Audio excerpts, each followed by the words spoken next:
ముందుగా ప్రపంచ కార్మికులందరికీ మేడే శుభాకాంక్షలు. మేడే పోరాడితే పోయేదేముంది బానిస సంఖ్యలు తప్ప అన్నారు. ఆనాడు చికాగో నగరంలో చెందిన రక్తమే నేడు ప్రపంచ కార్మికులకు అండగా నిలిచింది. మనతో పాటు సిపిఎం నియోజకవర్గ కన్వీనర్ మత్స వెంకటేశ్వర్లు ఉన్నారు. మీడియా యొక్క ప్రాముఖ్యతను తెలుసుకుందాం. ఈరోజు ప్రపంచవ్యాప్తంగా జరుగుతున్నటువంటి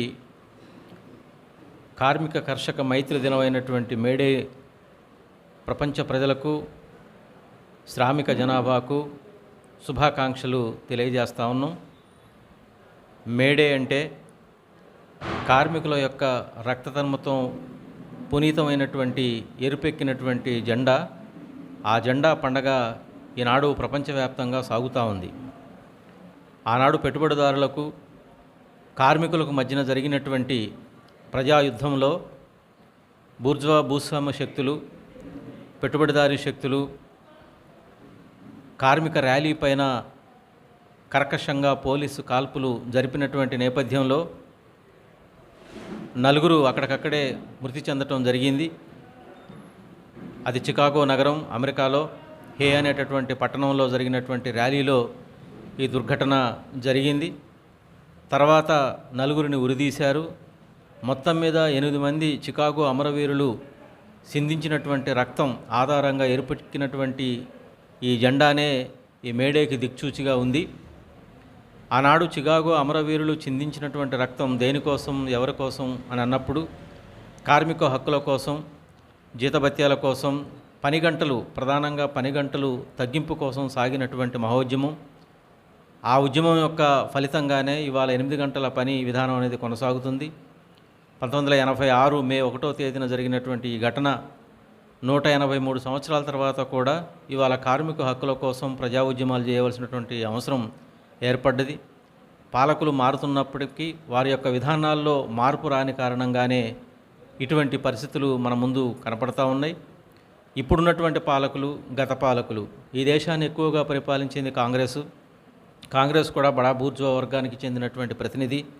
ఆ తర్వాత బీజేపీ ఇవాళ రెండోసారి అధికారంలోకి వచ్చిన తర్వాత అటు భూస్వామ్య బూర్జువా పెట్టుబడిదారులతో పాటు సామ్రాజ్యవాదులకు వత్తాసు పలుకుతూ కార్పొరేట్ శక్తులకు అనుగుణంగా అనేక విధానాలు తీసుకుంటుంది. ముఖ్యంగా కరోనా లాంటి మహమ్మారి ఉన్నటువంటి సందర్భంలో కూడా అర్హరాదులు అడ్డం పడ్డా సరే ప్రైవేటీకరణని చేసి తీరుతామని చెప్పేసి ఆర్థిక మంత్రిగా ఉన్నటువంటి నిర్మలా సీతారామన్ గారు ప్రకటించారు. అంటే కేంద్ర ప్రభుత్వం యొక్క ఉత్తర్వులను వారు ప్రకటించడం అనేది జరిగింది.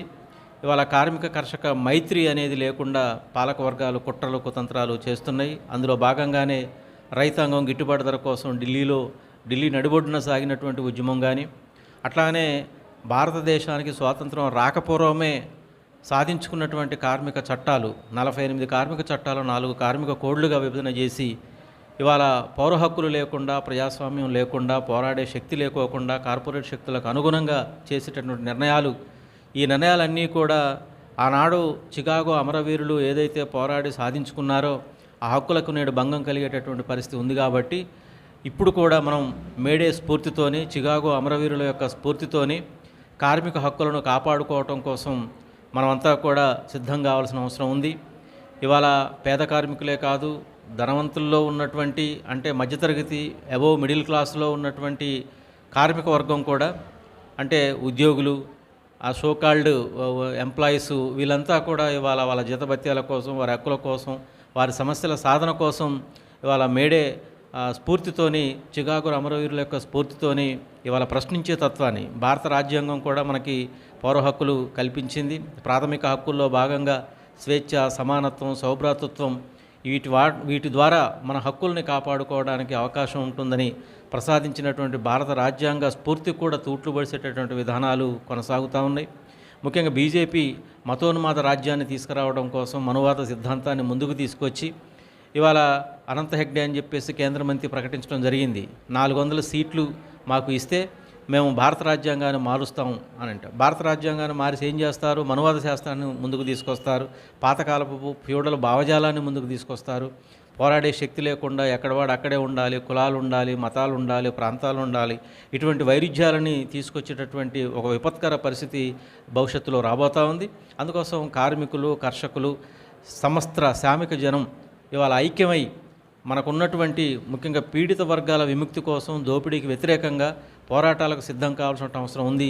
అదే మేడే అమరవీరులకు మనం ఇచ్చేటటువంటి ఘనమైన నివాళి అని ఈ సందర్భంగా మేడే శుభాకాంక్షలు తెలియజేస్తూ పోరాటాలకు ప్రజలు రాజకీయాలకు అతీతంగా ఐక్య ఉద్యమాలకు సిద్ధం కావాలని చెప్పేసి పిలుపునిస్తా ఉన్నాం.